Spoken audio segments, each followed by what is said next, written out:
When I bought a small lot in a quiet suburban neighborhood, I wasn't planning to build right away. It was an investment, a piece of land with a nice view and potential for a future home. I kept the grass trimmed, cleared the trash, and even planted a few trees along the edge. Simple, peaceful, until Karen from the HOA got involved.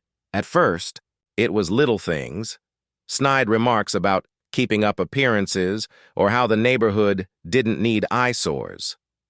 Then one afternoon, I got a letter from the HOA claiming that my empty lot was abandoned property. According to Karen, the HOA board had voted to assume maintenance responsibilities and was billing me $2,500 for restoration and upkeep.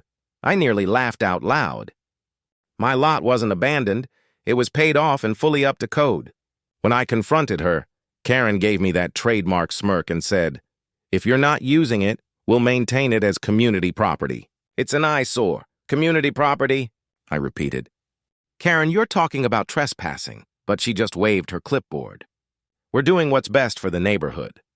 That's when I noticed the stakes, actual metal stakes, that the HOA maintenance crew had placed in the ground.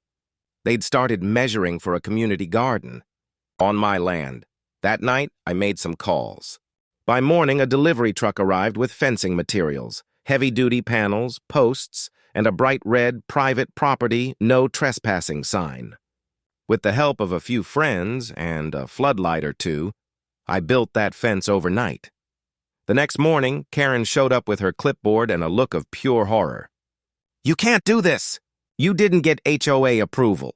I handed her a copy of my property deed and a letter from the county inspector, who'd approved my fence permit the same day. "Actually," I said, "I don't need HOA approval. You see, this lot isn't under your jurisdiction." She went pale. Turns out the HOA boundary line ended 20 feet before my property started. They had no authority, and by placing stakes on my land, they had committed a violation. 2 days later, I received a formal apology letter from the HOA clarifying jurisdiction. I framed it and hung it on one of the new fence posts. Now, when I drive by and see Karen glaring through the fence, I just smile. My abandoned lot? It's the best-looking private fortress in the neighborhood.